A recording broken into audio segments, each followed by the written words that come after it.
from your perspective? So it was a inspiration from leftovers from one of our assistant brewers.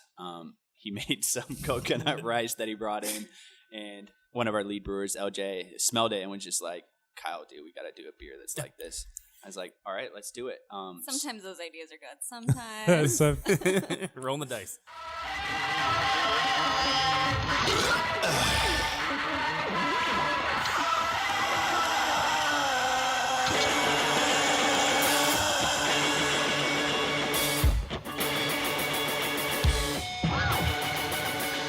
All right, guys, welcome back for another episode of the Hoppy Craftsmen. We're here today at Pueblo Vida Brewing Company. We're super duper excited about it. We're here normally with my normal two dudes. Chris. I'm Jeff. Also with us today, please introduce yourselves. Kyle. Linette. All right, Kyle and Linette here from Pueblo Vida Brewing. And just to get started, what do you guys do here? A little bit of the hats you wear. Yeah, so we both own it. Okay. Linette and I. We do everything from I brew, take out the trash. Do basically no everything. job too small. Yeah. But I focus more on operations, back of the house. Linette focuses more on operations, front of the house, marketing, things like that. So Awesome. we get to do everything. Yeah. So how did you actually get into the brewing portion of it, I guess I should say, Kyle? Like were you a home brewer previously, or is it something you... So I grew up in Seattle. Both my parents were obsessed with beer when I was growing up. I mean, we were in an area that had microbreweries, back in the 90s, early 2000s.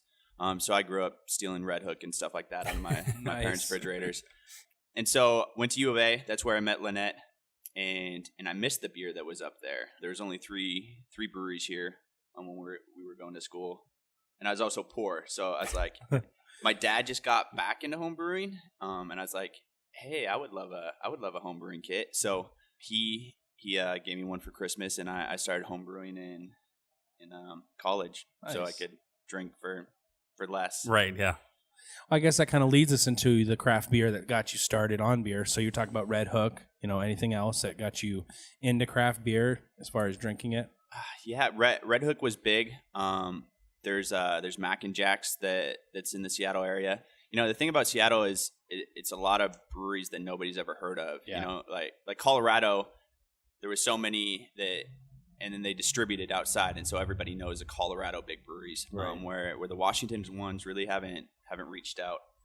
Distribution hasn't reached out. Yeah. Far yet. So they were really just Washington breweries, but Georgetown Brewing, Mac and Jack's got me started. There was just so much. Yeah. Like I said, my parents drink good beer, so right. Yeah, I drink good that beer helps. When I was under 21. And he introduced me to it because I was a cocktail drinker. There you before. And we did a whole trip to Seattle, and we visited so many breweries, and I realized that there's a lot of flavor in beer. Yeah. So he was that friend, the one that is like, you need to try this. You're gonna like beer. I'll find something you like. You're gonna drink a beer that we'll find something that's good friend. Yeah, right. A good friend. Let me get you something that doesn't have an umbrella in it. Trust me, you'll like it. Exactly. And speaking of speaking of drinking, by the way, what we're drinking right now is delicious. Chris, what are we drinking right now? The Logistics, right? Yep, that's Logistics. That's our wet hop pale ale. We just got some fresh mosaic. We called it Logistics because 24 hours from it being picked to when we have it in our kettle. So awesome. It takes some planning. Takes some planning, and it's expensive. Yeah, the hops aren't, but the shipping's like twice as much as the hops were. It was crazy. But I mean, wait, you're not saying these hops aren't from Arizona in the South? No, oh, that's weird. What were the hop additions added for this one? So we dry hopped it with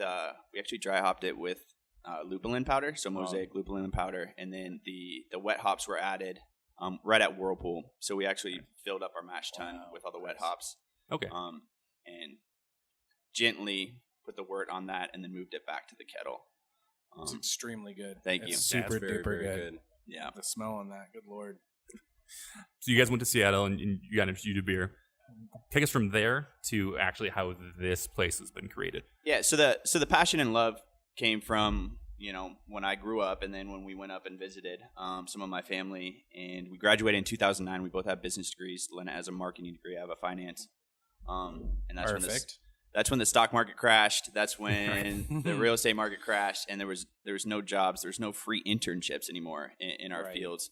And so we just kind of looked at each other and said, "What are we going to do now? What are we going to do? And I was like, man, Tucson could use another brewery. I love brewing. Let's start a brewery. How many did it have at that point? Just 3. Just 3? And now there's over 20. And Really? so when we were up in Seattle, so I got an internship up there. I sent an email out to the Washington Brewers Guild and said, hey, I just graduated. Can you send this email out? And she's like, yeah, I'll send it out to all of our members and say, this kid's willing to work for free. And so one place got back to me, and that was Lazy Boy Brewing Company. And so I got an internship there for 4 months unpaid, and then he hired me on. And it's funny, Burial Brewing, one of the owners, brewer, Tim, he worked with me at the same time at Lazy Boy. It's pretty crazy. That's awesome. A small world. Yeah, well, brewing is such a small world. So worked up there for 2 years. Linette moved up, worked at a hotel, did marketing and stuff like that, and then we finally said, I think we've learned what we're comfortable with learning, and then came back. It took us about 2 years to open once we came back, which was awful. Yeah. Being able to do what you love and then 2-year break from not brewing. Yeah, that's rough. On a commercial scale, it was awful. Right. But then finally got open. Yeah, now here you are. And it's an awesome location. It looks great. Yeah, speaking of which, can we kind of describe what this looks like for people that go ahead? We have people that where we're at here? We actually have people that listen to this podcast in Europe and across the United States, so they might never get a chance to visit your brewery. Kind of a big deal. Nice. So we're right downtown Tucson. It kind of has that industrial feel to it a little bit. Yeah, all exposed brick. Exposed beams, hardwood floor, up to where the brew house was. It didn't look like this. So this is a 100-year-old building, and it was just terrible add-on after terrible add-on. There's plaster on the brick that I had to of it. I chipped it off. That's literally the worst thing I've ever done in my life. But it's incredible now. Yeah. So it's all brick exposed. It's got a killer feel. It's awesome. I mean, that compared, you guys, I was just going to say all the wood, it's just like wood everywhere. It's nice what they've done with downtown because, I grew up in Tucson. So, seeing what this place was like, I moved away from Tucson pretty much permanently in 87. And downtown Tucson in 87 what is a vastly different downtown Tucson than it is now. So it's cool to see like all the development and that they're actually, doing the facelift to make downtown Tucson look like, a destination to where, before it'd be like Pueblo Vida, where is it? Oh, by the Greyhound station? Yeah, I'm not going there. Yeah, exactly. And now it's like, everything cool is around here and they're actually putting money into bringing people in to want to spend money and do things in downtown Tucson, which I think is great. It was vastly different 3 years ago. Yeah. And it's cool to see some of the big decision makers. And we have people from the city and different organizations say, like, thank you to us. Like, we're a small business, but they say that we're part of what's helped downtown. Oh, yeah, I'm sure. Which is pretty incredible. We never thought that we would be like a player in the business scene in Tucson. I'm sure this is a huge piece now, especially in this area. Absolutely. Yeah. So back to the story of the brewery, the name, how you guys came to that. So what? Good question. Tucson. Good question. Good question. All right. Tucson's nickname's the Old Pueblo, and that's what it's been kind of called forever. Like the Phoenix is the valley. Gotcha. So we're the Old Pueblo, which is old town. Pueblo means town in Spanish, and then Vida is life in Spanish. So basically, to us, Pueblo Vida meant Tucson life, mixed in with small town life. We wanted to be that community brewer, and we wanted it to mean something in Tucson and regionally. There's so much influence. Hispanic, Mexican influence, and to be able to name our brewery with Spanish, it meant more to us. Absolutely. So we just didn't want to come up with something that felt empty, basically. Right. Certainly. Oh yeah, no, that's awesome. That's a killer story for that. So, is there a reason why you didn't stay in Seattle and came back here to actually open a brewery instead of? Honestly, I thought it was saturated. Okay. I thought we couldn't make beer that would be meaningful up there, which I totally think we could now. I mean, we go back up there, and I'm not saying. I'm trying to toot our own horn. No. This is the show you do it. It's perfect. It's totally fine. and so that was really it. Our insecurity. Yeah. And knowing that Tucson is home, and we always had plans to come back. And like you said, there was a spot. It was ready for it. It was ready for it. Right. It was a prime spot to do it. Yeah, no, absolutely. Now, when you started 2.5 years ago, you said there was only 3 breweries at the time? So excuse me. when we left, Yeah, excuse me, that's correct. there was probably 8. Yeah, still not a massive number. Now there's around 20 now. There's around 20 now. Crazy. Just in the last 2.5 years, how has it felt different here in Tucson? I mean, is it really picking up steam as far as it continuing? I mean, it's pretty awesome. You really get drawn out here from the valley, because there is just a lot of good beer here. Yeah, which is cool. Which Yeah. I feel like I think it helps too that everything's pretty close. Yeah. Like when we go to Phoenix, it's like driving every time Yeah. you want to get to a True. couple different breweries. Here, you can literally walk to quite a few. Absolutely. So I think that really helps. and I'd say the quality of beer as we all help each other out and look at each other, and we keep on trying to raise the bar, and we're all pretty competitive but friendly as well. Dragoon for one has done so much for us with their quality control standards and letting us borrow different equipment until we could buy it. So we want to be a destination. We want to be Albuquerque that's just a metal factory for different breweries. Right. Or San Diego, Portland. We want Tucson to feel like that. And being able to attract, Phoenix is a big city. It's the 5th largest, Yeah. metropolitan in the country. So it does mean a lot that people from Phoenix are coming down and taking notice and saying, "Wow, Tucson, you guys are making good beer." Absolutely. And it's not just here. I mean, it's like you said, it's a lot of breweries up here. They're all making great beer. It's awesome. Tucson's doing some special stuff right now. What else you got on your list there? Oh, I got plenty of things. Amazing. I do Huge want to list. talk to you specifically about, you said you had got your degree in marketing. I did, yeah. And it's pretty obvious based off this, just looking around, you guys, your logo's badass. Logos are awesome. Glasses, the shirts, hats, all of it's like just very nice. I mean, story and coming up with that stuff, or I mean, is it hard to come up with just that's a rhetorical question, by the way, but it is. The difficulties in coming up with the logos you guys have. Yeah, no, it's actually been a lot of fun. So, Kyle talks a lot about the quality of beer and how uber focused we are on that. Mm-hmm. But we're that way on the other side of things too. Right. So every time we're, gonna put a beer in a can, it's a big deal because it might be the only time it goes in, like, out into the world. Right.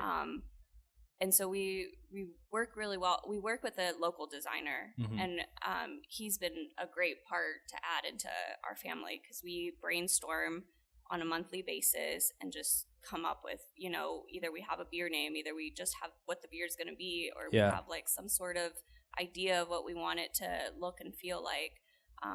And so he's been great at helping us like make those designs come to life. Yeah.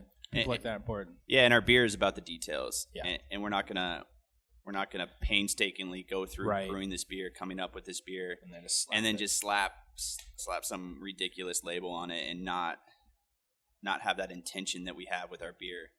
So it's with our tap room too. It's usually when you give a shit about one area, you're gonna give a shit about every area. Yeah. And so absolutely. that's where in the package, it's the beer we make is art. It's not a mass produced thing that's going to go on the shelf in Safeway and Albertsons and places like that. That's just not our model.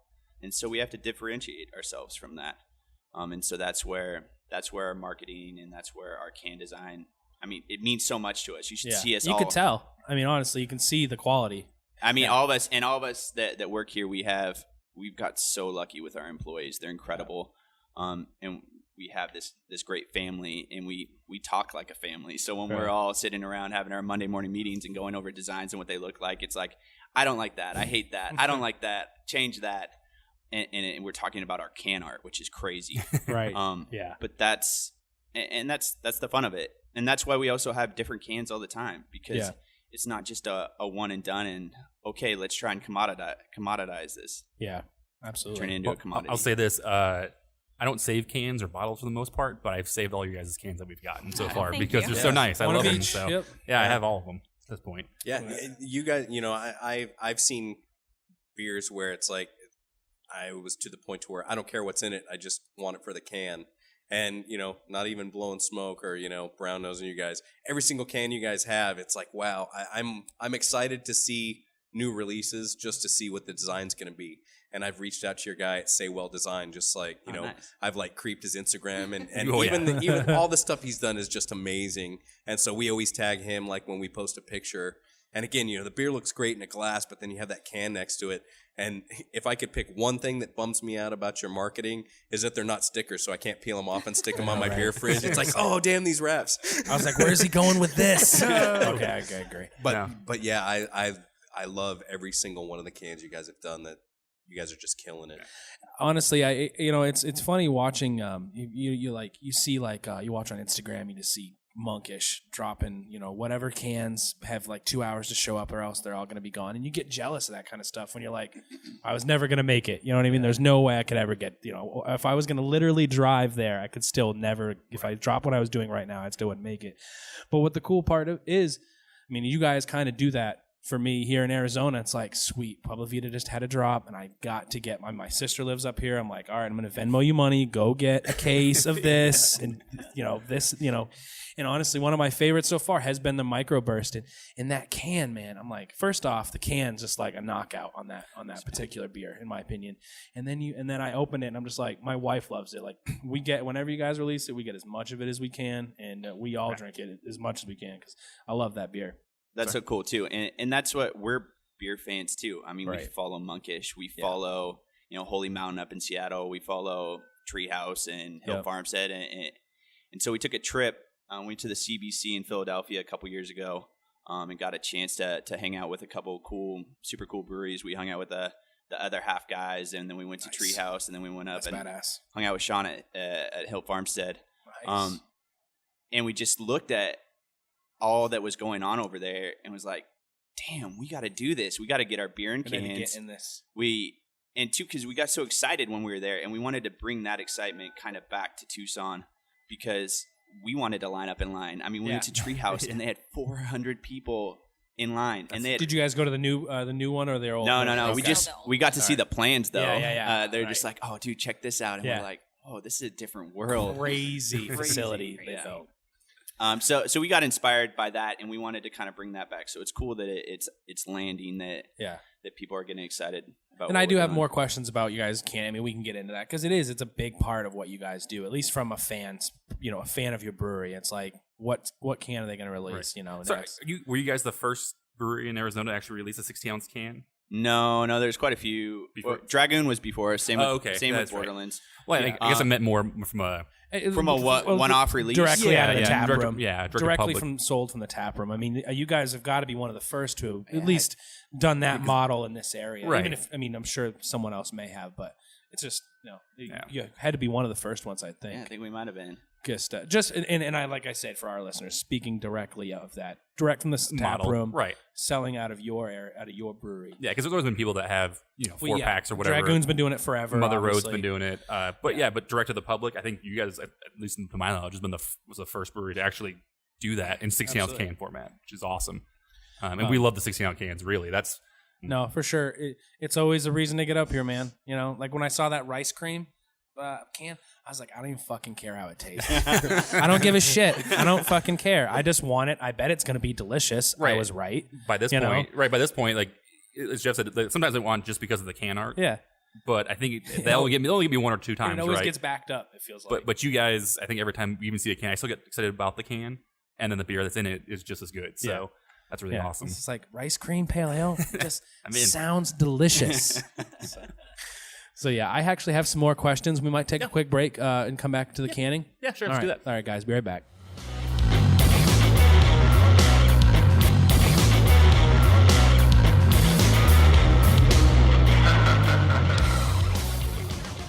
All right, we're back. We're here again at Pueblo Vida, and we're going to talk a little bit more about this canning. On break, I was curious, as we've heard. We've all been to many releases, at least I imagine our listeners have been to many releases over the valley. How are you guys doing your cans?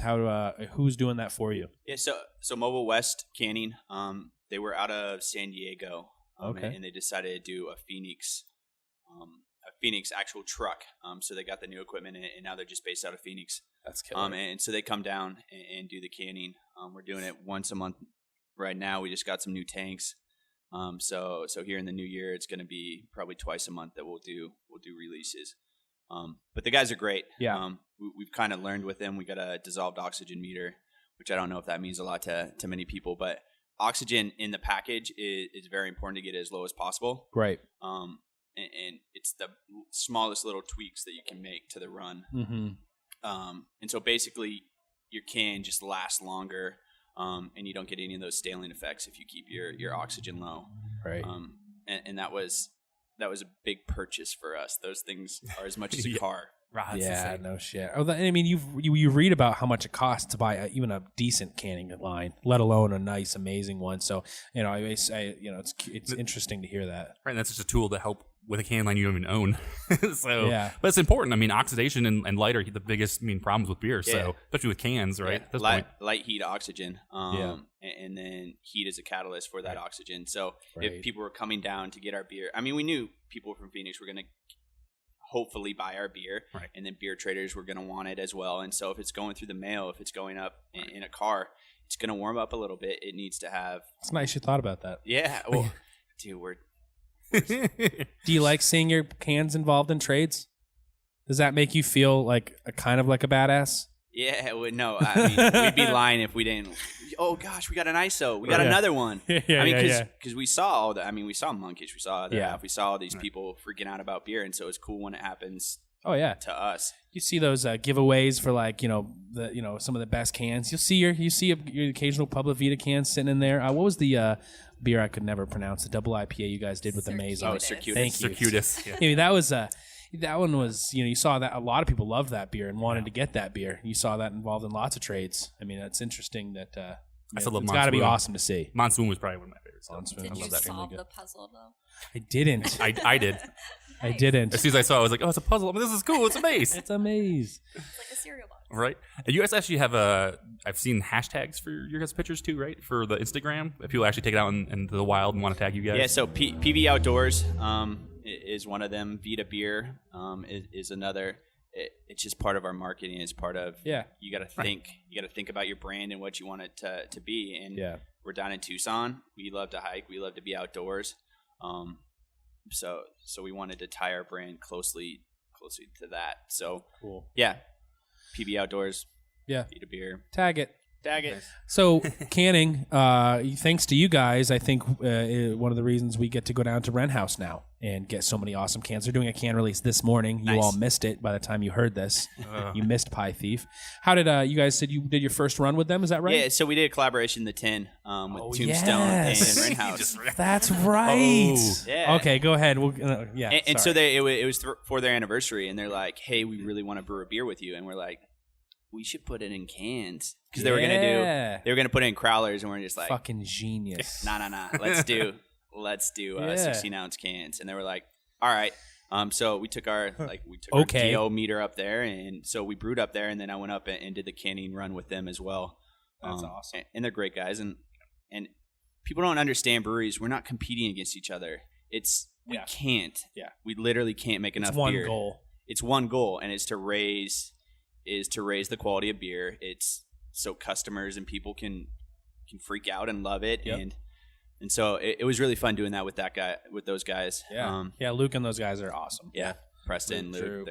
We did our podcast with Ren, and they did a pre-tour, and they're like, Oh yeah, they took keep the this 10 on right keep this on the DL. This is a collab between us and Pueblo Vida and Tombstone. Oh, nice. They were giving us pours out of the Hell yeah. out of the bright. Yeah, it was So like, good. It was pretty nice. That can was badass, by the way. yeah. Well, and that's Wren House. I mean, they Did that? kill it with Yeah. their marketing as well. So I believe it's Preston's wife. Oh, okay. And she, that Pie their Thief marketing is killer. That's really good. No, it is. It is. I have every one of their glasses. It's a disease. That's awesome because as a result of it, they haven't stopped. Yeah. They're canning all the time now, and it's fucking awesome. Yeah. As a consumer of those things, so we're missing it. I was a little bummed out. I tried to guilt Drew into. I was like, oh, we're gonna be doing a podcast with Pueblo Vida. Sad face. Maybe put one in the cooler. So I could probably text Luke. just got a and sad be like, face. Hey, help these guys out. Yeah, perfect. That's why we do this podcast. Let's go ahead and pause the podcast real quick. Let's make that happen. Ooh, yeah. No, no, that's awesome. So now you said also Wilderness is using the same canner as well, correct? Yep. So all those guys, they started out with the 32-ounce crowler, which is awesome. I mean, you try and get your beer in package, but we all were kind of waiting like, hey, we want one of us to do this and see how it goes. Yeah. And so we had some super in-depth conversations with all of them, and they were like, yeah, you got to pay attention to this and this and this, and Mobile West has been great, and now they got to be killing it. Yeah, they've got to be enjoying it out here, I imagine. Yeah, I think they are. I saw they cover like Nevada, California, and here, right? I think it's on their website. Because I went and looked. I'm like, who the fuck is this Mold Canner? And I went and found their website, and I was like, they cover 3 states. That's and how am I going to make crazy. 500 gallons of beer at home? Right. So I can make a can for me. Yeah, I mean, and they did some runs at Stone, Green Flash, really? No kidding. all those different places. Yeah, because to buy a canning line and get it up and running, it's crazy. So they bridged the gap. You can spend $1 million on that easy. Oh yeah, easy. But it's and that's just the way to go for some of these spots. I was in in Portland just recently in Maine. All of them are canning their own beers. Yeah. All of them are. That's what they do. They brew they're open for 3 days, and then they brew and can, and they have can releases constantly.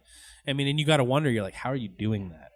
But then you realize it's 3 breweries who split a canning line, basically. Absolutely, and it's so cool to see that. I think that's one thing that we've definitely, by doing the podcast, we've learned too, is that, like you said earlier, it's a very small group of people, and everybody knows each other, and everybody's willing to help each other out, which is really cool. It's just weird to see that in any kind of industry, right? Yeah, everybody's always shocked, no matter what the industry is. They're just like, we don't really get it, and we're just like, well, it does come down to like business, like it.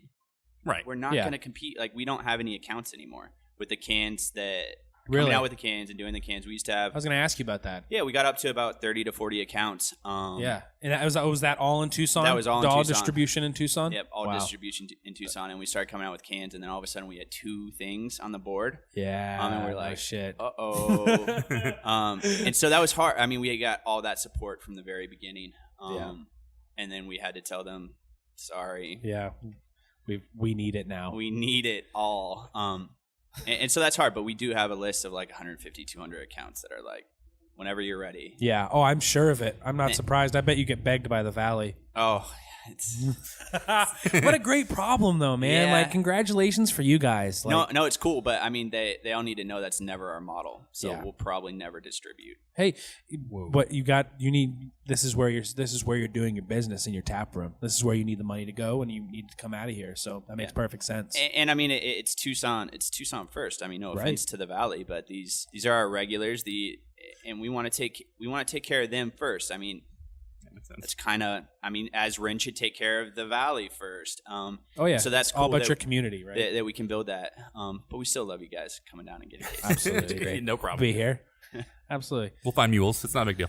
Yeah. That's how it works. No, I guess, we talked about it a little bit. The process you guys do go through to choose what goes in the can. I mean, the story of how you decided like microburst, that's clearly getting canned. How do you guys make that choice? Or is it just this is the one and this is the one that goes in? Yeah, I mean sometimes it's a first beer that we make and we're just like, let's put that in cans. Yeah. So it's kind of a crazy process, but yeah, a lot of times we'll make one batch and we'll just be like, dang, let's put that in cans. And a lot of time it's like what we want to take home. So it's like, right. All right, I want to take this and this. That's so cool. Or like on this trip. So we were up in Seattle for a couple weeks this summer, and they mailed some beer up to us, which was pretty cool. Yeah, that's killer. So we always, kind of pick what we want to take home. Whatever you want to drink. Whatever you want to drink outside the bar is what gets put in the cans up. Exactly. I like that. So the 10, have you guys made any more collabs since then? Or you actually have future plans to make any collabs? Or are you currently doing one, I guess? I was trying to think of collaborations on the way up here, and I couldn't think of one off the top of my head. I feel so stupid now. Because the 10 was badass. Yeah, we're very picky about our brewing process. Mm-hmm. Yeah. So it's hard for us to collaborate typically at somebody else's facility. And we're just so busy right now. Yeah. And collaborations they started getting, I don't know, just constant. all about marketing and too many people were doing it. And so we really wanted to hone back in on what we're doing. And kind of make those special. Like if we're going to do a collaboration, it's once or twice with a certain brewery. It's not every week. No, and it just got Don't do got a little collaboration for collaboration's sake. Yeah, exactly. And we'll collaborate in other ways that people don't see. Right. Like, hey, do you use this mobile canner? And we do this. Yeah, So even though we haven't done like a collaboration with Wilderness, you're present in the community. Yeah, absolutely. And we still talk to Chase and share ideas. He's pretty cool. Yeah, we talk to him every once in a while. No, thanks to Chase, we how we guys got in touch with you. Oh, nice. Absolutely, yeah. So absolutely, that makes perfect sense. Go ahead, Chris. Oh, I mean, it's just so I kind of we can go back farther stuff. Once you guys open this place, what's one of the biggest rewards to actually open a brewery now? Like, is it everything you thought it would be? I mean, there's other things that you didn't realize? Or is it just work as soon as you get started? No, I mean, it was our passion. Yeah. You guys are smiling. You don't look like unhappy people. No, not at all. But also it's because we love it. We love working super hard. We love creating this brand, and our community of our actual like family that we have that we work with. Like anything in life, if it was easy, everybody would do it. If it was easy, it wouldn't mean as much. Certainly. So it's been great for us. I think we've kind of got over that hump too, where it's like, oh, we actually have a little money in our bank account to actually buy grain and stuff like that. Yeah. When we started day one, we had $1.11 left in our business account, and our personal accounts were drained, and we had begged, borrowed, and stole as much as we could, and it was like, this better work out. Yeah. Someone shows up. Yeah. Right here. And so that's the stress that goes along with it, but it's so rewarding now. Oh my gosh, I can only imagine. I mean, that's what everybody says. The joke is, how do you make $1 million owning a brewery? Start with $2 million. Start with $2 million. So, what do you think, Linette? I mean, honestly, you've been on this roller coaster ride as well. How's it been for you as far as just getting where you're at now? Yeah, I mean, it was definitely scary to open those doors. And I mean, here is something that we love, and we don't know if anyone else is going to love it. Imagine watching like each individual pint be sold, and you're like, oh, thank God. I know. Oh, thank it God. was that way. like, here's cha-ching, cha-ching, cha-ching. You're like, there's another Yay. $6. Fuck. Oh. And the fact that they liked it. Yeah. So that was that fun. helps a lot. Yeah. But no, I think the most surprising thing from opening this has been like the community. Yeah. We have so many awesome regulars. We have other business owners that we've been able to work with. Like all of that has made it that much more fun for us. Yeah, absolutely. I mean, the most rewarding part probably is that chefs know who we are. Nice. So we walk in a restaurant and the chef's like, "Hey, how you guys doing?" Oh, that is I'm badass. just like, this is my ultimate dream. Because I mean, awesome. brewers, I think all of them, if they could do something else, they would either be a farmer or a chef. Right. And so those type of people, we geek out when we get to meet them. I mean, if you get to talk to a hop farmer, you're just like, same with chefs. So that's been a super cool thing for us. And speaking of real quick, we are drinking a new beer. Did we cover this? No, we did not cover that. I was going to say. We're not so good at that. Jeff, what are we drinking? We are drinking Manners. Oh, can you read the sign? No. That bad angle for Not you? out of the back of my head, I can. Chris, what are we drinking? I think it says Manners. Okay, all right. No, this is Citra, all Citra hopped? Yep, all Citra hop, single hop Citra. The head on this thing was beautiful, by the way. Thank you. Holy cow, it'll be going up. I took a photo. It was still prominent. And you said you actually got a new draft system, right? Yep. Go into that a little bit. Just got a new draft system. It's flow control faucets. So you can manage the pour a little bit better. Yeah. With traditional taps, you're kind of stuck with how fast it's coming out, and sometimes you lose a lot of aroma, a lot of CO2, and you're not able to build a nice head on the beer. And so we kind of got that listening to different podcasts and things like that. I mean, we are super nerdy. You guys need to know that. Like we're not at all. Don't worry. I mean, we listen to all the beer podcasts we can. And I listened to one about Pilsner Urquell and how they have, they have their lager and they pour it 3 different ways, and you can get it bitter, you can get it sweet, or you can. It's like a mixture of based how they pour it. Wow. No shit. And it just blew my mind listening to like the head guy at Pilsner Urquell talk about this. And then that is super interesting. I looked up some YouTube videos on it, and there's a way that you pour it so it tastes different. And so we try to implement that into what we're doing.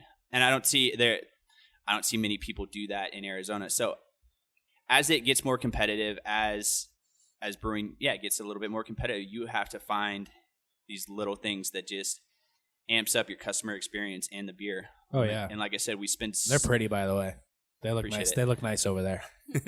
Those are nice. Was this CO2 or nitro? It's CO2. It's you too. Because I said that head was like It is. I It was like, silky is smooth, this honestly. nitro or because that was like a crazy, like really dense, like creamy head on it. I think you'll see it become a thing that people will start taking more care with how the beer's poured. I'm sold. I'm not surprised. Yeah. I mean, that was silky Done. smooth.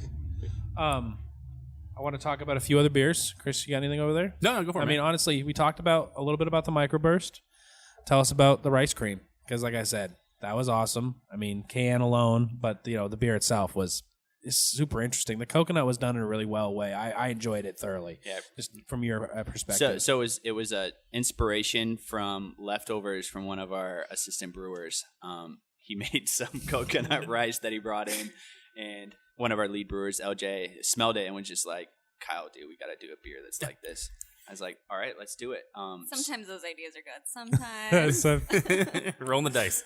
Yeah. So we used 100 pounds of jasmine rice, kaffir lime leaves, and then finished it on coconut to kind of give it that. There's also lactose sugar in it, so it's kind of our play on So good. the little milkshake. the milkshake. Yeah.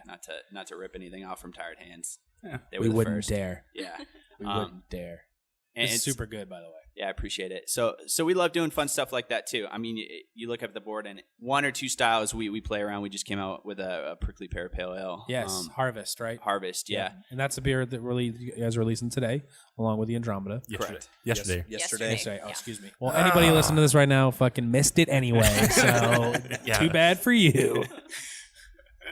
No, honestly, I mean, I love the you guys have obviously gone from, when you had that issue from distribution, you guys have plenty of beer on tap now, and all of them are, they all look great. Honestly, the amount of IPAs you guys do, I mean, it's, for me personally, I love it. I can't get enough of it. I want another one of those logistics, by the way, because that was crazy good. Yeah, we'll have another for sure. It's it's nice to see you guys with the amount of beer you guys have. What I was going to say is that selection. Is that actually planned for you guys to actually have?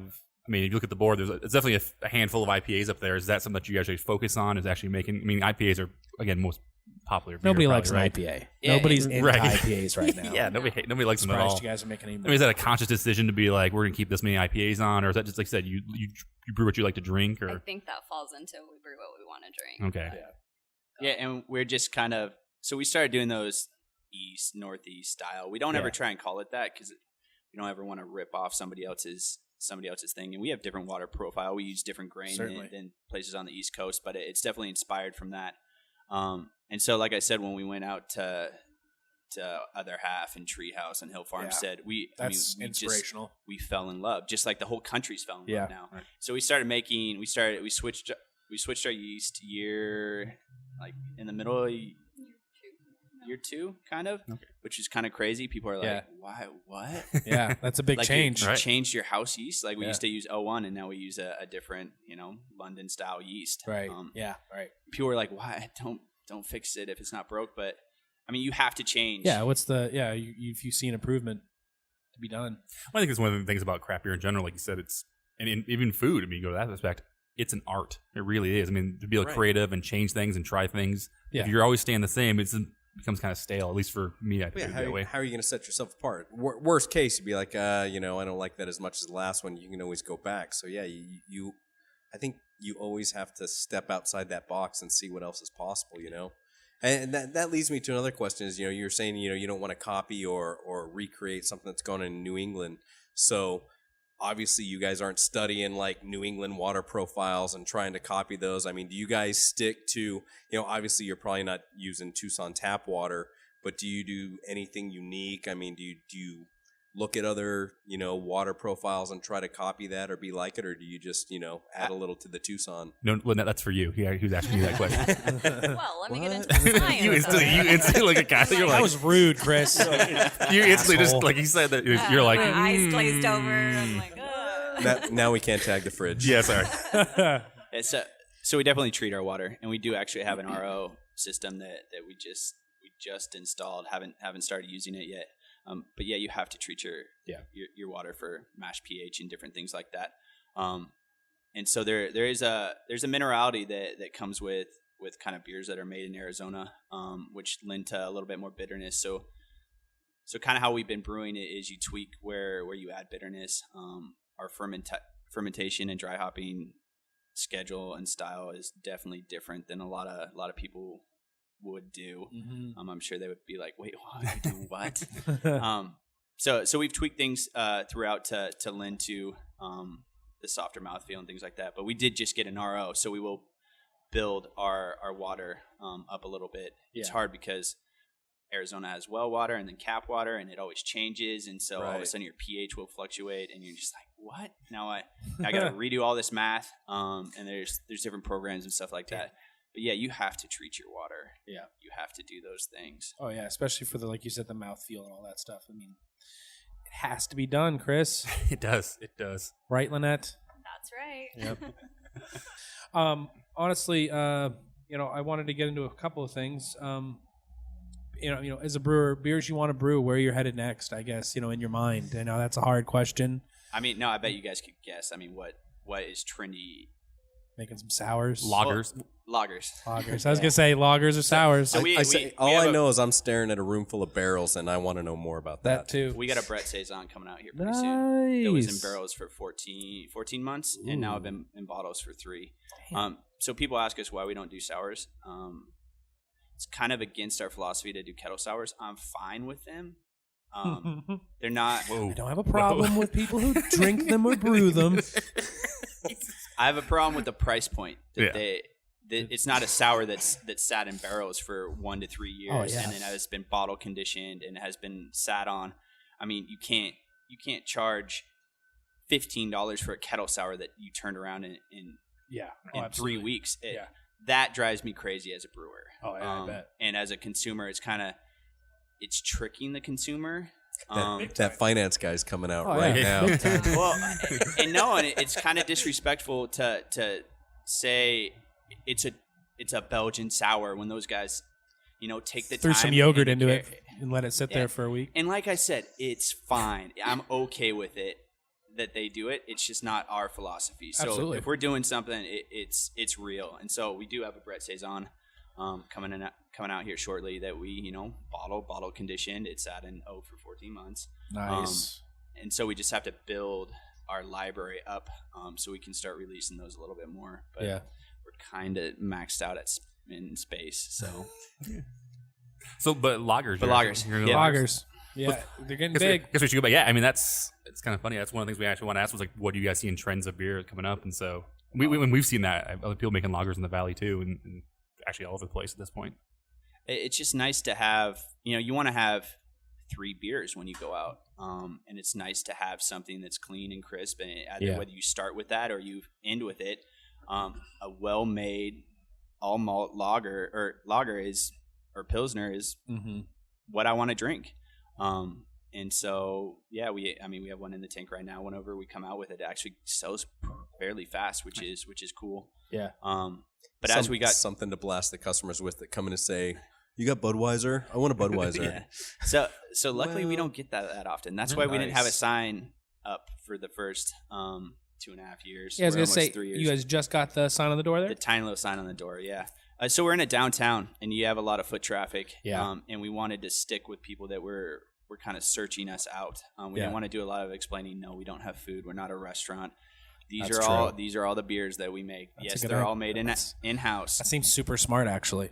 Yeah. We get lucky sometimes. But, and you've had like 5 people come by, I swear, at this point, and like look up through the window like this as we've been recording this podcast. Yeah. So I'm sure you get plenty of foot traffic. Yeah. I honestly am going to switch gears entirely if we're all good. No, that's fine. We talk about AB InBev stuff a little bit just because we love beer. You're in beer. It's a conversation that comes up, and I don't really care about any of the normal stuff, any of the normal conversations about buyouts and all that. That we've covered it too much. But I was just reading an article about 10 Barrel in Oregon. They're suing a company. They're suing a brewery in Maine right now, Mason's Brewing Company, because they're selling an IPA called the Hippie Apocalypse, and the 10 Barrel's flagship is Apocalypse IPA. This is a brewery in Maine called Mason's that makes like 2,500 barrels a year compared to 10 Barrel now with all the power they have behind them. And as an owner and a brewer, what do you think of something like that? I mean, getting a cease and desist from a giant company like that over such a what just seems like crazy bullshit, and the name being so, similar in what way? It's just, as an owner, what do you guys think of when you see stuff like that, or, What's it make you feel? It sucks. Yeah. He plans to fight, by the way. But how much money does he have compared to 10 Barrel? But to take devil's advocate on that, in order to protect a trademark, you have to send those letters. Right. So when I was at Lazy Boy Brewing Company, we would get a cease and desist from Lazy Boy Furniture every year. No. Yeah. And they, in order to protect you, they don't have to take any. They don't have to take any action. Yeah. They have. It's an attempt. They have to send it. But the part that sucks about that is 10 Barrels is at that size and trying to protect trademarks. That's the part that sucks. Yeah. This guy's making, it's a super small brewery in Bangor, Maine. And they make the hippie apocalypse. Yeah, it's like for however how long, and that's their flagship. That's the thing that makes you wonder that 10 Barrel's trying to how much with. of that is 10 Barrel and how much of that is actual AB InBev mothership. Well, that's mothership, and that's what sucks about it. Is that they do have a team of lawyers and that just send out stupid letters to all of us smaller breweries. Well, and look at the local. Look at how you'd handle it locally. I mean, if we've seen it occur. I've seen, with Dos Cabezas Winery in Arizona Wilderness. They used to have the Dos Cabeza double IPA. I'm sure they had a nice, pleasant conversation with it because they could collab with Dos Cabeza Winery still all the time after they did the name change. I mean, you see that it would just be handled with, if it's brewery. Speaking of brewery, I'm sure there's a lot more camaraderie involved in that. And say, hey, would you consider maybe not, naming it that, or, something along those lines. Yeah, just don't do that again. Yeah. And they'd be like, please stop. Okay. Yeah, it's hard with like you said. I mean, we've all exhausted the whole AB InBev all that. It's a played out conversation. Now we all just have to sit and watch. But I read that article and I knew we were coming to talk to you guys, and it's interesting to get a different perspective on it. Yeah, I'm sure. I mean, we haven't run into it yet. Of course. And as soon as we do, I'm sure I'm gonna freak out. And be like, what the hell is going on? Why does this even matter? Yeah. But it is something that we pay attention to. I mean, we look up. Like you said, you talked about the logistics. Yeah, nobody has that name. Better get it copyrighted. Trademarked, copyrighted. A month before this comes out. Not even a month. Yeah, a few days. Never mind. But yeah, you could have a whole podcast on trademark and law like that. And well, it seems almost like a gray area 9 times out of 10 because you have thousands of beers coming out every single day, and not everybody's putting them on Untapped. Yeah. You know what I mean? Sure. Not every, but there's not some true 100% database of every beer name. So I just think it's super interesting. And in back to that article, it's like Apocalypse is such a generic term name. I mean, it just blows my mind. But like you said, I appreciate the devil's advocate side of it. I appreciate that to know that side of it, that they just really need to take a stab at protecting that, even if it's a show of strength, versus actually following through and suing the shit out of Mason's Brewery, which I'm sure they could close in no time. Well, I mean, that's the thing is I'd rather, this is my aspect. I'd be like, cool, changed, because at this point, he doesn't want to. The problem is his flagship. That's his hippie Apocalypse is his flagship IPA. Right, but the endless amount of money that AB all they're trying to do is run that guy out of money, and then doesn't have money to make beer. Absolutely. But we're all kind of renegades too. Right. Yeah. That's the thing is, screw the man. Fuck you, man. This. Perfect. I know that's the hard part. So I'm like, I just changed the name, and then I'm like, yeah, I'm with you. Fuck that guy. Yeah. And it's like, God. Yeah, what do you do? It's smart nice business. A lot of the times I'm like, fuck them, and then our whole entire staff is like, can't say that. Yeah. You're like, damn. I literally got a text while we were here, and it's just like, make sure you don't like dash anybody's dreams or start any fights with this podcast. We hear that a lot. We worry some people want us. Like we worry that some of the people we interview want us, but we think we're looking for drama and stuff like that. We don't. Could care less. We don't care less because it's so funny because it's easy to produce that kind of stuff in such a tight knit community. I mean, brewery, everybody knows each other, like you said. Yeah. But, yeah. Well, and that's what we always say is that's what we're here for. You guys don't have to worry about that. We'll bash on people all the time. We have no problem with it. We don't make beer. Yeah. Shit. We've talked about it a little bit, that Tucson is special in that, especially the people here, they take what they have locally very important. My sister's here. She loves Tucson. It's almost annoying sometimes. It is annoying. Well, I could get how people in the valley just roll their eyes like, whatever. She should be close to her doctor. She's been here for 7 years going to school. But dig. She won't listen to this. She doesn't listen to your podcast. Anyway, what's your personal and professional opinion of the craft beer scene in Tucson? How's it, how strong is it and where is it going? And obviously that's a big question mark, but where do you see it going? I've always said Tucson was like 10 years behind. Yeah. Back when we first started, when we first opened, I'm not even sure it's that far now. No, it's unbelievable what's happened. Yeah. Even since that we've been open in the culinary community too. I mean, Yeah. we have some restaurants that are, And that drives it too as well. You could put anywhere. And Oh, yeah. I always say there's so much talent in Tucson and people don't realize, like our designer, like, Right. I mean, he's doing world-class stuff that people are like taking yeah. notice all over the country. A little sidetrack tangent. Please. Yeah, somebody from Ivan's Ramen in New York. He was on Chef's Table and everything. Somebody followed our designer. Oh, okay, yeah. And saw our can designs, and then followed us a little bit, and then reached out and was like, "Hey, we want to carry your beer in New York. How do I do that?" And we were like, first we freaked out a little bit because they're on Netflix Chef's Table. Yeah, and that's I watched big. That. I'm like, I've watched that episode. yeah. Seriously. I know these guys. You just point to your phone. And so, but she followed our designer, and it leads back to like the talent in Tucson. It's cool that somebody that's just down the road from us can garner attention in all these major places. I think you could see that in a lot of different smaller industry players here in Tucson. That I love it. Yeah. And we all support each other because it's like, that's our designer. Yeah, I would keep that guy close as well because obviously, I mean, you guys do great stuff here with that. But as far as like just speaking to the quality of beer here in Tucson, as opposed to in the Valley, it's like it is pretty concentrated up here as far as the quality stuff in a short distance. Right. I mean, when we have to go to quality places in Arizona and in the Valley, they're not that super close, like Linette said, and it's just. But even if it was in proximity, I mean, even if they were right down the street from each other, I don't know if we would eclipse the same kind of quality because I mean, Crooked Tooth, Borderlands, those are the places that we love that we know of alone. There's a million other. I mean, there's 17 other breweries in this area that are all making great beer, and it just seems that Tucson's really come up as far as its whole craft beer scene. It's been incredible. It's certainly not the. Oh, well, if you're in Tucson, there's some good spots. It's like, well, if you got time, go to Tucson. Right. Yeah. And that's got to make you guys proud as being some sort of a. So proud. Driving that. So.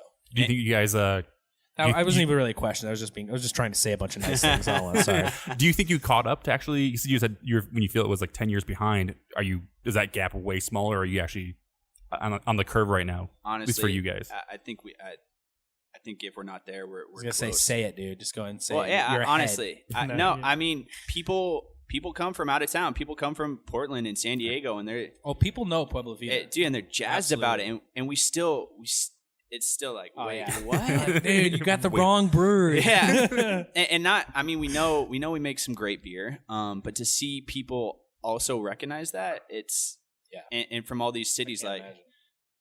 Even weird things like our Hefeweizen. There's people from Germany that are like, wow, outside of Germany, this is one of the best hefs I've ever had, and they really mean it. I mean, German people scare me still. Oh yeah. You're like, excuse me, while I step in the back real quick. yeah. And it's not even a style that like we just make it because we've always made it, and we do love that. Yeah, you like to drink that beer. But when people are just, I don't know, like, we love your IPAs. Where are you from? Oh, we live up in Portland, and we have all these great places, but we love you just as much or more, and it's like, crazy. You're crazy. You're like, awesome. You're in Portland. You know what you have there. Right. Yeah, honestly. Walk out and throw a stone. Yeah. But it's cool to see us catch up as a community, not just us, but be able to say, hey, yeah, go check out them, and them. Yeah. And people are real jazzed about it. So I'm proud of everybody that's helped lift Tucson up to where it should be. And now we can start, I don't ever want to say that we've made it, because I don't ever want to lose that edge. Oh, yeah. Like, you don't ever want to stop trying. Yeah, absolutely. So event-wise, I see a giant barrel over there full of yoga mats. I'm guessing you guys do yoga in the mornings. Do you actually have other events you guys do here? We do. We do yoga every Sunday. Okay. We did it actually the very first, I think, month we opened. It's every Sunday at 10:30. I have different teachers from around the community, great teachers that come in. You got to get here early because you Fills to get up. your spot. Yeah, I imagine. That's awesome. But it's $5 and you get the class and a beer. So perfect. Yeah. So Done. It's a fun thing. Yeah, and we get like, it's crazy, 45 people show up, and it's like, huh? Wow. And it's crazy. We've created it. I mean, at first it was like 10, 15 maybe, but now there's like people waiting, 45 minutes. People making sure to get here early. We get lines for friggin' yoga. No lines for our cans just yet. Just yet, but we have lines for yoga. You'd have lines for your cans if you guys had the population, no doubt about Everybody tells us that. Right. They're No like, doubt if you were about it. anywhere besides You'd have Tucson. lines, no doubt about it, without a doubt. How many cases do you guys typically produce when you do a can release like this? Just to be super off topic. Yeah, we did 150 cases, and we sold about 60 yesterday. Okay, nice. Yeah, damn. There you go. Yeah, Chris, you want to take this part and just put it back in the conversation like 30 minutes? Yeah, when yeah, we I'll start just- talking again? Perfect. Post-edit that. Mark this. It's like, It won't happen. Just being from Tucson to kind of go, rewind like 5 minutes is Here we go. yeah, I feel you guys have caught up because you have all these breweries now that are blowing up, and there were none 15, 20 years ago. And I don't think Tucson will ever truly catch up to Phoenix, but saying that, I think that's a good thing because Tucson has that. I mean, it's not like a really small town, Quality over quantity, but it's got that small town feel. There's a lot more mom and pop stuff here than there is in Phoenix. You guys aren't like overflowing with like industry franchise. Yeah, we fight against that. Yeah, Phoenix has become like the fifth largest city in the U.S. because we're slowly becoming like Silicon Valley too. Silicon Valley is it's too expensive, it's too overpopulated, and people are looking for place to move. So we're getting a lot of tech in the valley, and you're seeing property values skyrocket. Which, I mean, if you're already there, that's a good thing. But again, there's that urban sprawl, and like you said, you can't really do an effective pub crawl. You can't go from here to here to here because everything is so spread out. And Tucson still has like that small town artisan mom and pop feel, and I think you guys are doing a really good job at kind of preserving and promoting that, because not that you guys are like small beans, but you guys have that small town artisan feel, And we love it, and we try and protect it, and we see it growing organically, where like a pizza chef comes from another place and opens his own place, and then and we do take notice of where we spend our money. I mean, people don't talk about that often, but we have a lot of revenue coming into Pueblo Vida, and it's important that we distribute that. I mean, we have this big chunk of money that's for Tucson. Mm-hmm. Like, we better not spend it Came somewhere from else. Tucson, and we better stays in Tucson, and it stays in small businesses. So we make an effort that we we're not going to Domino's, and not that I would go there anyways, but we're going to the local pizza place or the local burger place, and we're buying groceries from the local grocery stores and things like that. And all of our employees do the same thing, and we recognize that we have this cool opportunity to see this town grow and to see it grow as local people that work hard and care about what they're doing and really be a part of it at a really base level as well. So back to the events conversation a minute ago. That wasn't my fault. No, it's all right. It's all right. No, it's totally fine. So yoga, I look at your Instagram. You guys do coloring stuff, right? Adult coloring book night. What other things do you guys do during the week or on a regular basis? Talk about the fusions, the beers. Oh yeah, the beer fusions too. Yes. So every Tuesday we do an infusion. It's one of the beers we have on tap, and then we just throw something extra into it. I see the Instagram posts. I get angry regularly. And so Sorry. Sorry, not sorry. Yeah. To kind of tell the story about that is we started out, we wanted to make base beers that, you got to get good at making a pale ale before you can throw prickly pear in it. Right. You just throwing can't shit into it. You can't start throwing shit into something just to cover up something else. And so that was kind of our play. We're making all these normal styles, and then it's our chance to do a coconut stout or something like that when we were young and growing. And so that was kind of our innovation little factory. We don't have a pilot system. We basically brew on big brewery size pilot system. We're at 7.5 barrel system. So those infusions gave us a chance to do something fun. Yeah. And people now freak out about it, and other breweries are copying us. Like I said, I'm not infusions. surprised. I genuinely get pissed off like once a week. I'm just like, no fucking way I'm driving an hour and a What half is to one of that? those. Yeah. But I would. I'd like to. What's to. the last one you guys just did? I actually have it right here. What's the last? This coming Tuesday, Yeah, we what's on have this the Tuesday? prickly pear infused with cucumbers. Nice. Which is and a lot. Some of these are repeats. Like last year, we did that, and people freaked out. That sounds a very interesting combination. I'd be like, I never would have thought that prickly pear and cucumber would have went well with each other, but that actually sounds pretty interesting. So the note we get on our harvest from the prickly pears, it's very watermelon like, which is kind of cool.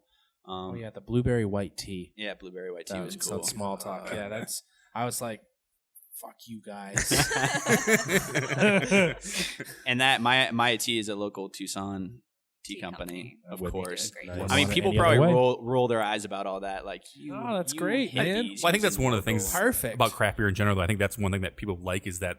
Yeah, I was gonna say it's a positive. It's got to be. Yeah, I know. Yeah, we give a shit, and we didn't just buy prickly pears. I mean, our brewer went out with some friends and picked them one day, and then we processed them on one of his buddies. He makes cider, and so we processed it on his cider thing, so we could get the juice. And so it's like, dude, we know where the prickly pear came from, the cactus. Yeah, exactly.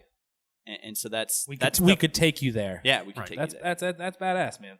So, how do those infusions work? Do you guys like fill a firkin with stuff? You guys use Randall's? So we have these old bung-sided kegs. So they're old like Olympia beer and Pabst kegs that had the bung side on them.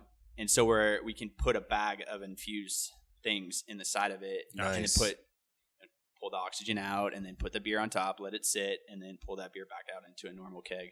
Yeah, this was the one I was actually really upset about. No joke, I was bumming. Lemon and blackberry, the microburst. Oh yeah. Fuck me. Dude, it's crazy. They used to. I remember the day. I was just like, I hate those guys. yeah.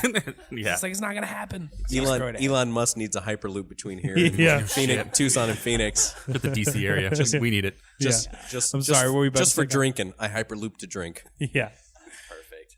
I know that I was going to say they used to last a little while, so you could have time to get to it, but now they're gone. It's like I'm not surprised. 6 o'clock, and people are pissed when they come in because they're just like, "Are you serious? I literally got off of work, drove here, and I can't get it." I just can't help but stare at and shake my head and just be upset. That's awesome. It's good for you guys because it's smart. I mean, you're taking what's already a great beer and just, like you said, it's a way to do a little something extra with it. Well, and it's fun for people, you know. Tuesday, we have people that come in every Tuesday. If we didn't do an infusion, there would probably be a riot. What is it? It's just their thing, and so it's cool to be able to do that for Tucson. So, Nate, do you have anything left? I'm just about out. All right. So, earlier we were talking about podcasts. I listen to a lot of beer podcasts too, and recently I've been listening to a Canadian beer podcast called Beer and Other and I don't know why I listen to it anymore because they go to all these Canadian breweries that I'll never be able to get their beers. I just like to torture myself. But they do a great segment called Lightning Round, kind of from Family Feud. So they ask questions, and real quick. So I want to ask you guys questions that we kind of thought of and borrowed from them as well. So can I play? Because I don't ever know. Yeah. I don't know about these things when he does them. Yeah, I'm just like, oh, cool. It sounds like a fun game. Usually it's supposed to be just quick questions or answers, but it will probably turn into longer, and that's totally okay. So the first one was beer got new craft, which we already talked about. The next one's a moped beer, which is your guilty pleasure beer. I didn't know that. I didn't know that saying, by the way, leading into the moped beer. So I love it. That is so good. What is a guilty pleasure beer that you would be ashamed to tell other people? Hide from your buddies. Yeah. I had a little phase. Sorry, Santan. It was Mr. Pineapple. Oh, okay. I like that. It's your guilty one. That can't be my guilty pleasure. No, that's yours. It absolutely can. I love it. I just think that's a good one. I mean, I love Santan. Those guys are awesome. But I don't ever want anybody seeing me drink a Mr. Pineapple can. I still to this day use Mr. Pineapple as like that gateway beer for people who are like, I've used Mr. Pineapple to get so many people into craft. It's unbelievable. Hey, that's badass. I mean, we get notes of pineapple from Galaxy Hops, and they just put dual pineapple juice in the beer. So, but I love it. That's awesome. All right, Linette. Do you have one? I don't. Oh, okay, it's all right. I was trying to think, but you I can't. know. You're not gonna find one up there. Yeah, what are you doing? None of those are guilty. It's all right. She's like, I'm gonna. Hey, there's one of our beers is a guilty pleasure. Since this is the first time doing it, what's yours, Chris? Oh man, dude, I knew right away. That's tough. Yeah, you knew right away. So far, I'm such into crap beer now. That's hard to like. I know mine. I go then. Yeah, I don't even know. Negro Modelo. Okay. If I go to a place that doesn't have craft and they have that, that's my go-to. I don't have one. I'm picky as fuck. I know. This last another few question. years, I'm so picky. I have more answers to one later on. So, yeah, Chris can just edit this shit in. Deathbed beer. So if you're on your dying deathbed, you could have Chris, one which beer. One you love? Blue Moon. It'd be some other guy's voice. Yeah, deathbed beer. This is your last beer you could ever have, and you can actually pair it with, or if you're on like death row, if you want to take it that aspect for some reason, you could get food and beer. If you want to get dark with it, or just a beer. The last beer you could ever drink in your life. Hill Farm said art. Nice. So that was really It was incredible. Yeah. We actually got to drink that with Sean. Nice. We all, I think, cried. You're like, I just like to go back to that moment. Hugged and frankly. cried. Yeah, I would just think about that. I wouldn't need to even drink. I just need to think about it. Just leave me alone. Stop. Don't touch me. You're dying. No one's gonna touch you. You're not. All right, fine. All right, Linette. Anything. I'm really bad at You this. say Even Zima? if it's, Just say I mean, Zima? hey, I mean, Zima, Yeah. No. they brought it back. No. Jeff, you got one? No, I'm probably one of the least picky beer drinkers ever. So Anything from Cellar Maker. I've never had a Yeah. beer to where I was like, this is the be all end all. I love a lot of beer, so it Yeah, could I've had some be great it could be IPAs. one of 20 for me. Yeah, it's tough, right? It's a very tough. Yeah. Dark Lord. I'd I be like happy Dark with Lord a lot. logistics on the way out. No, There you no go. joke. I'd take one of those on the way out. Appreciate Oh, It feelings. was really good. I don't get paid to say these things. No, a fresh hot beer. I mean, that is something that I would think too. It's It just was really good. It was juicy. So the next one is a beer you would decline under any circumstance whatsoever. It's not a moped beer? Oh, no, that's the No. one you like. This is Yeah. the one you just won't drink. You'll never drink. You can never. Oh, he's rubbing his face. That's not good. Because it is kind of like if you're at a barbecue and somebody's like, "Here, drink this," and you're like, "No, I'm not." I won't drink one of those. I'll have some water. You guys have water? oh man, that's hard. I know. Just You don't have to have one. I mean, if you drink anything, As long as that's this fine, one's but not Santan again, we'll be all right. We'll be all right. Mr. Pineapple, I drink way too much. Hey, we all love Santan. They're killing it. Well, I don't know. I'm not. Beers. I'm not that picky. Yeah. I mean, I'd probably have to say Budweiser. Not like That's the fair. whole political side of it. No, but like, strictly because they're AB InBev, you're like, you just won't have it. I'm just joking. No, I mean, I'm just not joking. You guys said that. Zima. I would not drink a Zima. Yeah, that's another one. No. What about with way. like some Skittles added to it? Yeah, wine coolers, colorful. shit like that. Not into it, huh? No, God, no. You know, like high fructose corn syrup. No. That's weird. Jeff, you gotta. Pacifico. Pacifico. I hate that shit. Really? But you named a different Mexican beer as your go-to. It's not Pacifico. It's not Pacifico. Fair They enough. are different. Hey, yeah. No, I don't really have any answers. You to will these questions. always drink. Any Oh beer. yeah, I mean, no. There's. Well, I'll go with Linette, Budweiser, but for all kinds of reasons. Yeah, I'm a picky person. I won't drink beers based off the kind of way they run their businesses. That's just the way I am. Right. I will gladly not drink a beer for that reason. Yeah, natty who I am. ice. I won't drink any. There's no. Actually, anything from. Be a I'm cold with this damn- guy more than anything. I'm picky. I'm kind of an asshole. You know, obviously you guys love me because I've been super nice and talking about your beer, but I'm gonna have to listen to your other podcast to see if there's any digs. really we don't. We're always jerks. It's fine. Yeah. So the next one is favorite place to have a beer, and that could be a brewery, a destination, a country, or just wherever. home. At home, wherever. Any beach. Any beach. That's a Yeah. good answer. Mhm. That's a good answer. I'd say like any like hiking trail, anywhere where you get to the very top and you're tired, and you're just like, I have this beer and Nice. nobody else does Nice. for miles around, and I get to enjoy it, and it's so like just a reward. Oh yeah, absolutely. When we were back in Washington, we went hiking on Mount Rainier, and we brought Embers up with us. Nice. That was a good one. Yeah, and so we cracked it open, and it was just glorious. Especially to know that it came from like Tucson, and then all of a sudden we're up on Washington on top of a mountain.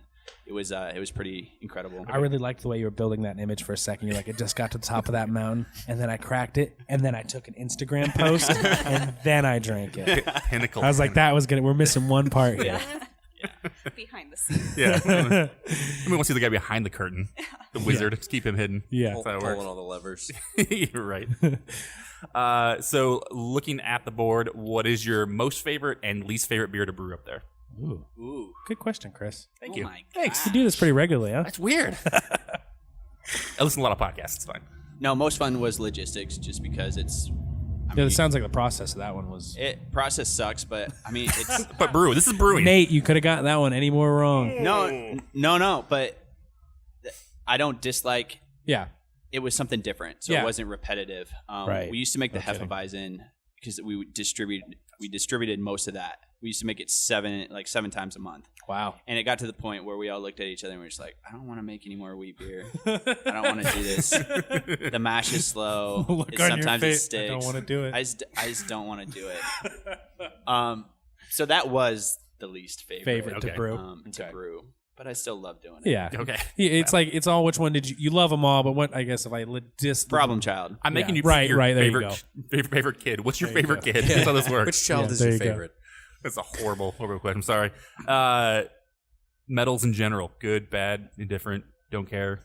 worried about recognition as a brewery? Yeah. Or as a brewer? We used to, but now we don't anymore. Yeah.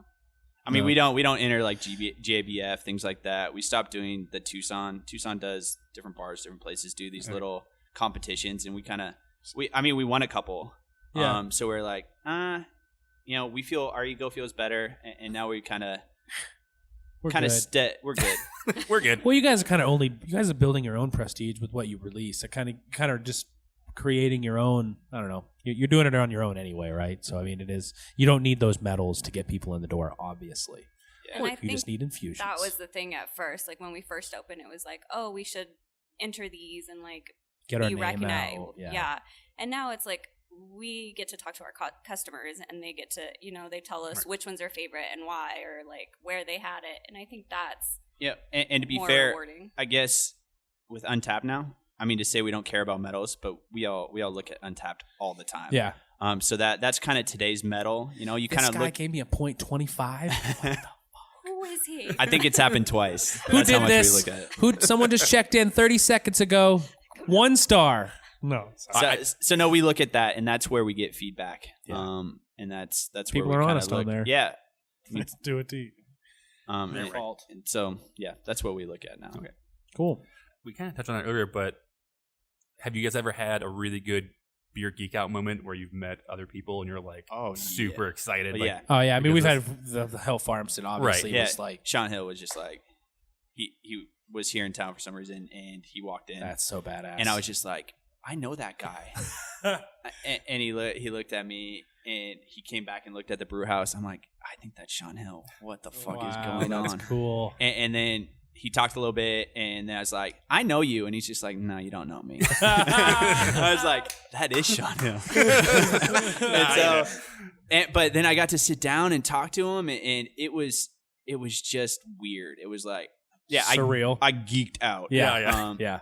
And now it's cool to have dialogue with him and to be able to talk to him. And we don't badass. talk about it often. But yeah, that seeing other brewers at the CBC walking around, and you're just like, oh, that's Vinny. That's so and so. And now it's kind of like, oh, they're human. They're Yeah, just yeah. like us. They See run a them all the brewery. time. Yeah. Right. Yeah. That's awesome. But there is that celebrity factor. Right. Oh, Yeah. Oh yeah. And then I guess my last one on this thing is, do you have any good advice for someone that actually wants to open a brewery? Oh man, I'm big on education. I'm big on just absorbing every Learning. single thing you can, and that's what I mean. I don't get some bad there's bad breweries out there, and I don't understand. All the information's out there. Right. Yeah. I mean, we know The community's there. the community's available. there. Everything is so available. It wasn't 15 years ago. Right. Yeah, I always say that it's like, how did anyone start brewing before the internet? Oh, dude, yeah. I don't know, reading like scholarly papers, like Sending mail. I don't Worst. know. No, but nowadays you shouldn't suck, and if you do, it just means you're lazy. Yep. Fucking A. Totally agree. Fucking A. That's all I got, guys. So Well, I mean, I just want to talk a little more about how great your beer is. Monsoon was badass, and that was probably the first one where I was like, Pueblo Vida Who are they? need to be there more often. The Circuitous, nailed that one. Hey. boom. You know, Like it's a- podcast. I mean, that was a killer double. That was a really killer double, and I mean, you guys. I mean, you should be proud of yourselves for what you're doing here. You guys are making some great beer, and I love. I think I just get really proud of local breweries that want to keep it local like that. I love that. I think it's so important to not always be looking to grow, not always to be thinking about how many tap rooms you're going to put in, how many. Because we talk to people like that, and that's so badass. I mean, I would love to have that kind of drive in life, and that's great. But I also, when you get, when you guys are saying you bring in all your distribution accounts because it needs to come in here, and it's, it's all about where the money is spent in Tucson. It's just very awesome to be a part of it, and thank you guys very much for letting us come out here and speak to you about Absolutely. Thank you guys for your support, kind words, and it. Yeah, we'll do this again. By the way, I mean, this is not one and done for us. We'll hopefully have this out. We got you guys have an anniversary weekend coming up from the 10th to the 12th. We do, yeah. So everybody, we need to talk about and we that. need to talk about that because Yes, we what are should. your guys' plans for that? I mean, where are you headed with that? So the last 2 years we had kind of an indoor-outdoor whole thing, and it was just a one-day big blowout. Cool. This year, so it's 3 years, so we're doing a 3-day event. We're starting it Friday, Saturday, Sunday. We will be releasing our 3, which is a double IPA, along with 2, which is a double IPA we did last year. And and one look at these that we cans. We got props. We love Yes. cans. Ooh, look at that 30. You might never get these back. I'm just gonna tell you right now. They might not. I have a problem with cans. That's Wow. That is, Awesome. Yeah. Well, okay. And sorry, Linette. So no, that's Continue. okay. Yes, I love Ooh. Kyle doesn't totally. Ooh, shiny. Ooh, a piece of candy. yeah, so those 3 will be released that weekend. We also have, Kyle mentioned earlier, Brett Saison that we will be releasing. So a lot of fun, different beers. We're working on a beer dinner with a local chef to create a whole menu along the beers and courses and stuff. And everything will happen here in our tap room throughout that whole weekend. Anything I missed? I was going to get the cans. He was gone most of the time. Yeah, I know. No, it sounded great to us. Yeah. Sorry. So yeah, that's going to be amazing. This can is sweet. So The 3 can. yeah. Yeah, favorite part on that is This the one best that you enjoyed can't outside. I know that's what everybody always I forget. know, You're like, right? Well, but there's a cake, and that one has 3 candles. 2 has 2 candles. 1 has 1 candle. I mean, that's the Little detail. details, That's the yeah. little details that we love. Ooh, Mosaic, Lupulin Powder, Galaxy, and Idaho 7 hops. Yup. This is going to be a good one. yeah. Nice. So yeah, we're excited about that, and we're Yeah. excited to bring 2 back because Yeah. Yeah, we That got was- a lot of comments that was our people first didn't get to can, and that was get. before people even really knew about us. Yeah. I was going to say, this was your very first can That was release? our very Very first first can one. last so, year. A year So ago, what's yeah. the one then? So one was not actually... One was never canned, but Oh, it was our okay. anniversary beer that we released on our 1-year anniversary. Damn. But it'll be canned I for the missed first both. time. I missed all 3. Well, I missed 3 Not 3 yet. I'm not gonna. No. I missed 1 and 2 though. That's awesome. So that's what you guys have. Is there anything else coming up? Any other big plans? I mean, that you guys got to be getting just amped for that. Yeah, so it's kind of a busy time for us. So we have that anniversary party, and then we're gonna do a big small business Saturday thing, Nice. coming out with some different merch and highlighting some of the things that we do. We do T-shirts with a local designer that does You guys the have done pocket some. T-shirts. I was gonna say you guys have done. That was it. The pocket T-shirts. Yeah, that's badass. Pocket T-shirts with our can design Yes. on Yeah, it, very and it's cool. in the. And he just won Phoenix Fashion Week's best design. Lifestyle Nice. designer of the Yeah, year. lifestyle designer. Bam! Thanks for Linette with the assist. Yeah. And so his name's Q. That's Cumulative is his brand. And so yeah, we have local designers that are making T-shirts out of our can Yeah. designs. That's yeah, so cool. that's awesome. Yep. So yeah, small business Saturday. We'll highlight all that, and then Yeah, we'll do a big event for that. and we'll have a bunch of fun stuff coming out for Arizona Beer Week in February. Nice. Well, everybody listening to this, get down to Tucson, November 10th to the 12th for their 3rd anniversary, because this is obviously going to be a badass can release. So, Very cool. all right, guys. So where else can people find information about you guys? Your website is Website is pueblovidabrewing.com. You can follow us on Instagram, Facebook, or Twitter at Pueblo Vida. perfect. Awesome. And people can follow us where? Instagram at Hoppy Craftsmen, same as Facebook. HoppyCraftsmanPodcast.com is our website. Perfect. And then Jeff, who are the fucking raddest people in the world? Fucking raddest people in the world are our Patreon supporters, Cena Gomez, the San Diego Beer Talk Radio podcast, and Mark Ballesteros. Awesome. They don't let me do that part. Yeah, no, never. They don't let me do Nate's that like part. me. I'm the coolest person. I don't know what you're talking about. So if you Okay. want to be one, go to patreon.com/HoppyCraftsmen. Absolutely. Thank you guys both very much. Thank Looking you, forward. guys. Can't wait to do this again. It was an absolutely awesome conversation. Cheers, gentlemen. Thank you. All right.